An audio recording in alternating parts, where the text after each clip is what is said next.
And in this tutorial, I will teach you how to add a video inside text. First, click on the text tool, click on the preview, and add text. In the Essential Graphics panel, edit this text to your liking, but I recommend that the text be large on the screen, and preferably in bold or a thicker font. On the timeline, increase or decrease the text according to your preference. I will put it here in the duration of the video that's on the timeline. Now go to the effects panel and search for track. Mod the key and add this effect to your video that is on the timeline.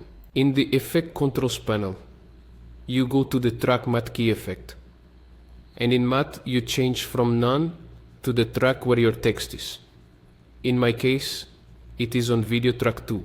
And done, you just added the video to your text. For more tips like this, leave your like, subscribe to the channel, activate the bell, and watch this video that is appearing on the screen. See you later.